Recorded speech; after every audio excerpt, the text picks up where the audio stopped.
बात करते हैं 18 साल के एक छात्र की, जो कि 18 साल वो उम्र होती है जब छात्र सपने देखते हैं अपने सुंदर भविष्य के लिए। लेकिन फिर ऐसा क्या हुआ कि आईआईटी में पढ़ने वाला ये छात्र, संस्थान में पढ़ने वाले एक छात्र ने यहाँ पर खुदकुशी कर ली। एक बड़ा कदम यहाँ उठाया है। ये बॉम्बे आईआईटी का मामला बताया जा रहा है और ऐसा ही एक मामला आंध्र प्रदेश की आरके वैली आईआईटी में भी हुआ।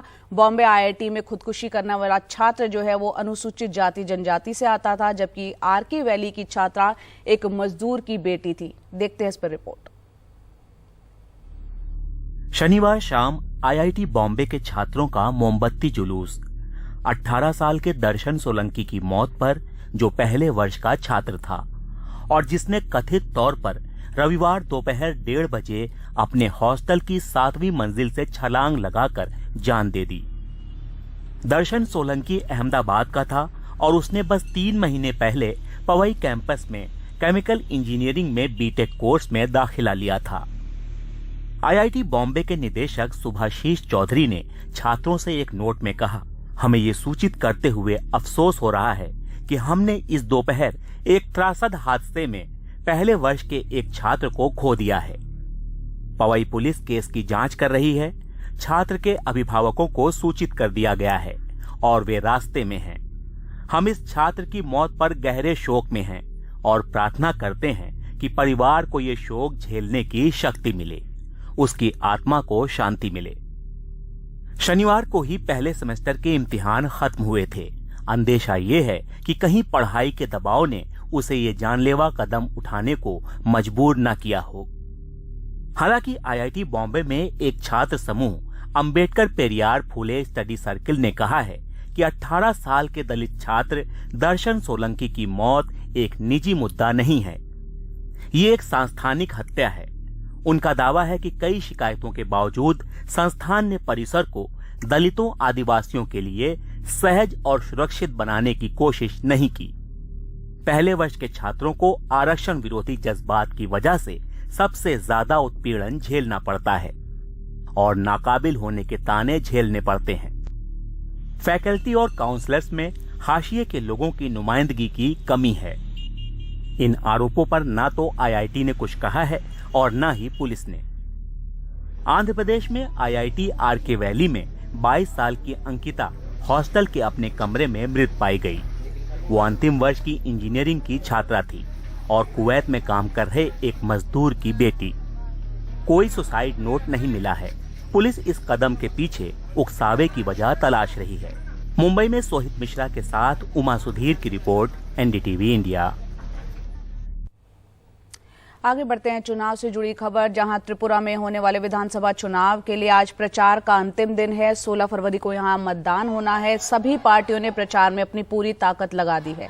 राज्य में 60 सीटों के लिए वोट डाले जाएंगे। इससे पहले कल अगरतला में प्रधानमंत्री ने रैली को संबोधित किया, रोड शो भी किया। रैली के दौरान प्रधानमंत्री ने बताया कि कैसे महिलाओं को आयुष्मान भारत योजना का फायदा पहुंचा है। साथ ही विपक्ष पर भी हमला किया।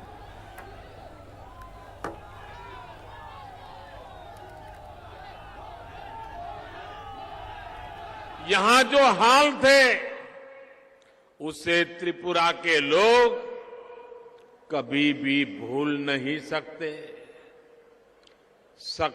सरकारी दफ्तरों पर काडर का कब्जा, पुलिस थानों पर काडर का कब्जा, व्यापार कारोबार पर काडर का कब्जा। वामपंथियों ने त्रिपुरा के लोगों को अपना गुलाम समझ लिया था। भाजपा सरकार ने त्रिपुरा में शांति और कानून का राज स्थापित किया है।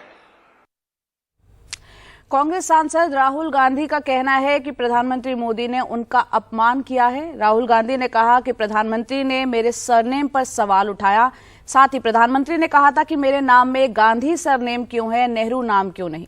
राहुल गांधी ने यह भी कहा कि वो प्रधानमंत्री से नहीं डरते। उन्होंने कहा कि मैंने संसद में जो कुछ भी कहा सच कहा था और इसलिए मेरे मन में डर नहीं था। मेरे अपमान से कुछ नहीं होगा, सच तो सामने आ ही जाएगा। According to the rules, a speech can be, parts of a speech can be removed from the record if you are saying something without support or if you are insulting someone. I did not insult anybody. I used the kindest language, the most polite language, and everything I said was based on proof. At the same time, the Prime Minister directly insults me. He says, why is your name Gandhi and not Nehru? So the Prime Minister of the country directly insults me, but his words are not taken off the record. He thinks he's very powerful and people will get scared of him. He doesn't realize the absolute last thing I'm scared of is Narendra Modi. It doesn't matter whether he's the Prime Minister of India, whether he has all the agencies, doesn't matter. Because the truth is not on his side. आगे बढ़ते हैं, बात करते हैं राज्यसभा की कार्यवाही की। भारी हंगामे के बीच 13 मार्च तक के लिए सदन को स्थगित कर दिया गया। इसके साथ ही सदन में बजट सत्र का जो पहला चरण है वो अब पूरा हो गया है।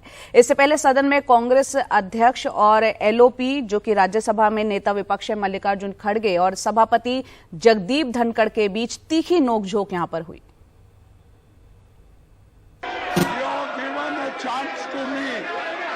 बजट सत्र के पहले चरण के आखिरी दिन भी राज्यसभा में सत्ता पक्ष और विपक्ष के बीच टकराव और गतिरोध जारी रहा। विपक्षी सांसदों के हंगामे और नारेबाजी के बीच विपक्ष के नेता मल्लिकार्जुन खड़गे ने राष्ट्रपति के अभिभाषण पर चर्चा के दौरान उनके भाषण के कुछ अंशों को एक्सपंज करने पर ऐतराज जताया। राज्यसभा चेयरमैन बार बार विपक्षी सांसदों से शांति की अपील करते रहे, लेकिन विपक्ष पर असर नहीं हुआ।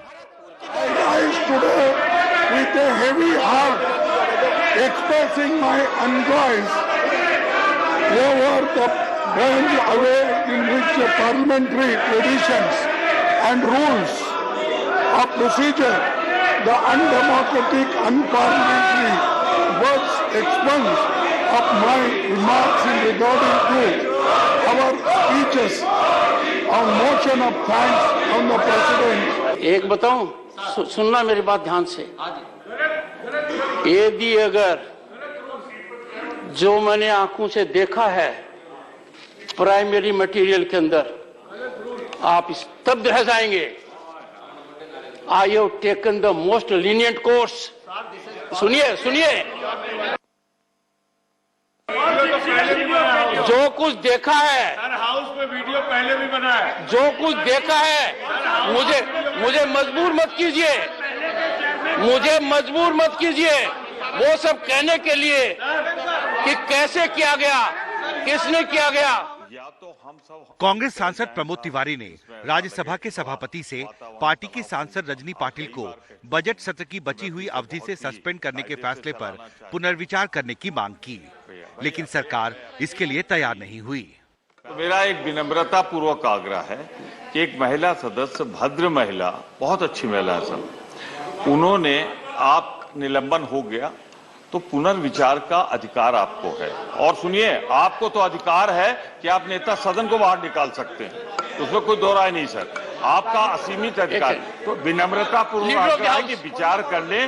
जिस प्रकार से पूरे विपक्ष ने माननीय प्रधानमंत्री जी के भाषण को होने नहीं दिया, जो आप सबका व्यवहार पूरे देश ने टेलीविजन पे देखा, दुनिया ने देखा, और जिस प्रकार से आपने अभद्र व्यवहार किया, जिस प्रकार से उनको तकलीफ दी और उनको लगभग सवा घंटे तक यहाँ पे आपका जो व्यवहार रहा वेल में रहकर, उसकी माफी मांगिए, उसके लिए आप पश्चाताप करिए, उस पश्चाताप के बाद फिर आप मोशन लेके आइए। संसद के बजट सत्र के पहले चरण के आखिरी दिन जिस तरह से सत्ता पक्ष और विपक्ष के बीच टकराव दिखा है, वो भारतीय लोकतंत्र के लिए शुभ नहीं है।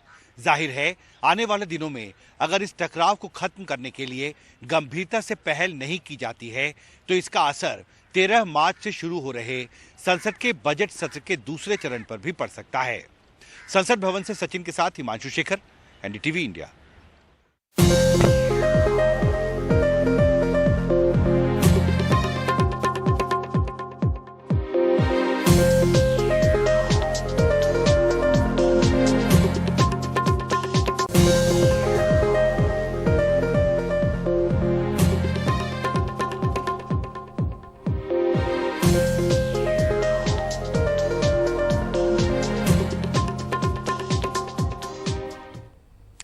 और दिल्ली मेयर चुनाव की बात करते हैं, जो कि अब 16 फरवरी को नहीं होगा। 17 फरवरी को सुप्रीम कोर्ट इस पूरे मामले की सुनवाई करेगा। एमसीडी मेयर चुनाव मामले में सुप्रीम कोर्ट ने कहा कि मनोनीत पार्षद वोट नहीं कर सकते और संवैधानिक प्रावधान इस बारे में स्पष्ट है। इससे पहले एमसीडी मेयर पद का चुनाव कराने की 3 कोशिशें सदन में हुई, हंगामे के कारण वो विफल हो चुकी हैं।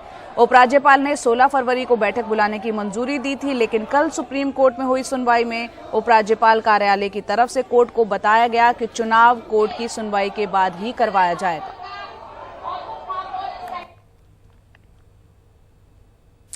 सुप्रीम कोर्ट ने जम्मू कश्मीर में विधानसभा और लोकसभा क्षेत्रों के परिसीमन को चुनौती देने वाली याचिका को खारिज कर दिया है। कोर्ट ने यह साफ किया है कि इस फैसले का अनुच्छेद 370 से जुड़ी याचिकाओं से कोई नाता नहीं है। इन सबके बीच विपक्ष का यह आरोप है कि केंद्र सरकार जानबूझकर जम्मू कश्मीर में चुनाव करवाने में देरी कर रहा है। क्या जम्मू कश्मीर में चुनाव का रास्ता साफ हो गया है? एक स्ट्रक्चर होगा। क्या सुप्रीम कोर्ट के परिसीमन के कवायद को बरकरार रखने के फैसले के चलते इस साल वहां चुनाव करवाए जाएंगे? केंद्रीय गृह मंत्रालय का कहना है कि इस फैसले का असर चुनावों के होने या ना होने पर नहीं पड़ेगा, क्योंकि कोर्ट ने कभी केंद्र द्वारा लिए गए फैसले यानी परिसीमन को रोका नहीं था। उस पर परिसीमन का काम पूरा हो चुका है, वोटर लिस्ट भी छप चुकी है। चुनाव को लेकर आखिरी फैसला चुनाव आयोग लेगा। उधर राजनीतिक दलों का भी कहना है कि इस फैसले का कोई फर्क उनकी राजनीति पर नहीं पड़ेगा, क्योंकि उन्होंने परिसीमन को पहले ही नकार दिया था। उनके साथ आर्टिकल 370 से जुड़ी याचिकाओं का मुद्दा कॉन्स्टिट्यूशनल बेंच के सामने अभी भी चल रहा है। सबसे पहले तो डिलिमिटेशन कमीशन को हमने सिरे से रिजेक्ट किया हुआ है। हमें कोई फर्क नहीं पड़ता है कि उसके बारे में क्या फैसला आता है, और जो रीऑर्गेनाइजेशन का एक्ट है वो ऑलरेडी सुप्रीम कोर्ट के सामने पेंडिंग है। 370 पेंडिंग है, सब कुछ पेंडिंग है। तो जब वो चीजें पेंडिंग है तो इस पे वो फैसला कैसे दे सकते हैं? तो ये तो एक डिलिमिटेशन तो एक टैक्टिकल रिगिंग का एक प्रोसेस था, जो इलेक्शन से पहले रिगिंग करनी होती है, वो उन्होंने किया। मेजॉरिटी को माइनॉरिटी में कन्वर्ट किया, माइनॉरिटी को मेजॉरिटी में कन्वर्ट किया। इस बार जम्मू और कश्मीर में असेंबली चुनाव बदले माहौल में होगा। अनुच्छेद 370 के खत्म होने के बाद राज्य में पहली बार चुनाव होंगे। 1995 में जम्मू कश्मीर में आखिरी बार परिसीमन हुआ था और विधानसभा सीटें 76 से बढ़ाकर 87 कर दी गई थीं।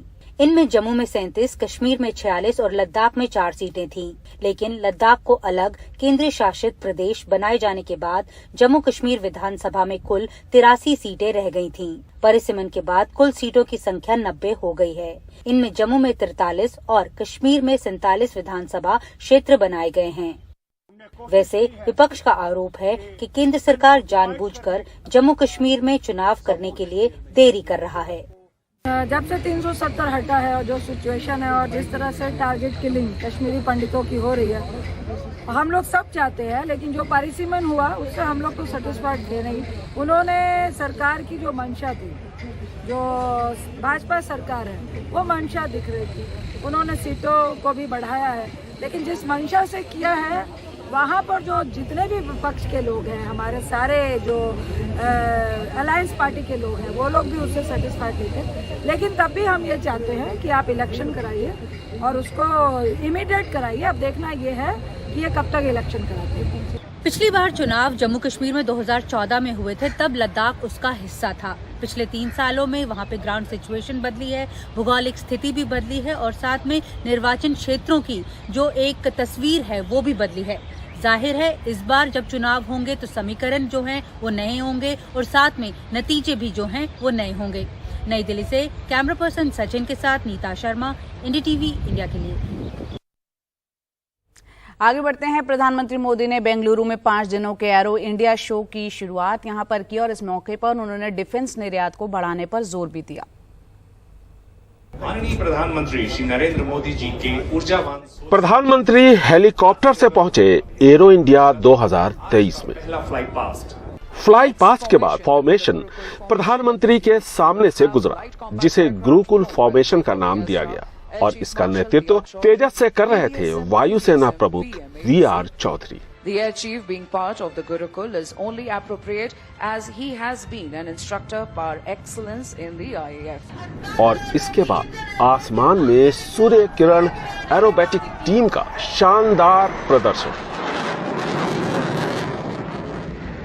प्रधानमंत्री ने इस मौके पर आने वाले समय में रक्षा निर्यात बढ़ाने पर जोर दिया। भारत ने बीते 8-9 साल के भीतर अपने यहां डिफेंस सेक्टर का कायाकल्प कर दिया है। इसलिए हम इसे अभी केवल एक शुरुआत मानते हैं। हमारा लक्ष्य है कि 2024-25 तक हम एक्सपोर्ट के इस आंकड़े को 1.5 बिलियन से बढ़ाकर $5 बिलियन तक ले जाएंगे। इस दौरान किए गए प्रयास भारत के लिए एक लॉन्च पैड की तरह काम करेंगे। एरो शो में 98 देश हिस्सा ले रहे हैं। 800 से ज्यादा देशी विदेशी कंपनियां इसमें पहुंची। दुनिया के करीब 100 देशों की मौजूदगी होना दिखाता है कि भारत पर पूरे विश्व का विश्वास कितना बढ़ गया है। देश विदेश के 700 से अधिक एग्जीबिटर्स इसमें अपनी भागीदारी कर रहे हैं। इसने अब तक के पुराने सारे रिकॉर्ड तोड़ दिए हैं। रक्षा क्षेत्र में आत्मनिर्भर बनने की कोशिश इस एरो शो का मूल मंत्र है। Piercing into the blue skies of Bengaluru. हमारे रक्षा क्षेत्र ने पिछले कुछ वर्षों में एक लंबी यात्रा तय की है। इस यात्रा में रक्षा क्षेत्र ने सफलता के अनेक पड़ाव पार किए हैं। Arrow India arrow space sector का शोकेस है।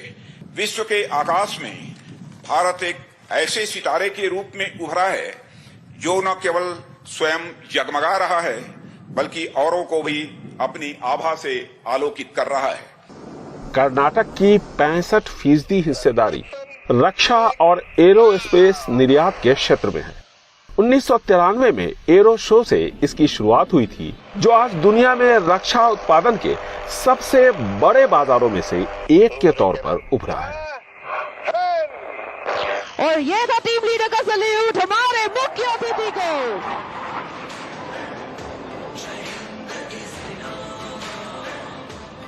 Runway to a billion opportunities की थीम के साथ एरो इंडिया की शुरुआत हो चुकी है। प्रधानमंत्री नरेंद्र मोदी ने रक्षा उत्पाद में निर्यात का लक्ष्य भी तय कर दिया है। 75,000 करोड़ रुपए के निवेश की इस एरो इंडिया में उम्मीद की जा रही है। बेंगलुरु से कैमरामैन गोविंद मूर्ति के साथ निहाल किदवई, एनडीटीवी इंडिया।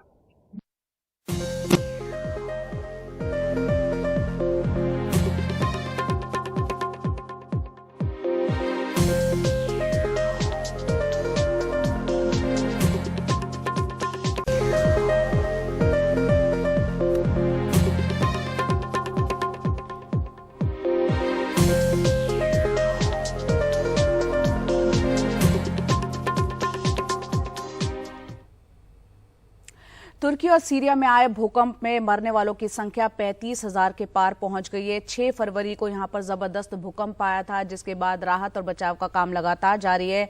कई जगह मलबे से अब भी लोग जिंदा निकाले जा रहे हैं, लेकिन भूकंप प्रभावितों को कई तरह की मुश्किलों का यहां पर सामना करना पड़ रहा है। लोगों को खाना पानी नहीं मिल पा रहा है। इस बीच सीरिया मदद के लिए सीमाएं खोलने को राजी हो गया है। आपको बता दें 6 फरवरी को तुर्की और सीरिया के सीमावर्ती इलाके में जबरदस्त भूकंप आया था। हजारों लोग भूकंप प्रभावित क्षेत्रों से निकलने की यहां पर कोशिश में हैं। इससे तुर्की के गाजियान्टेप एयरपोर्ट पर बहुत ज्यादा दबाव भी आ गया है, जिसकी वजह से फ्लाइट यहां पर कैंसिल हो रही है।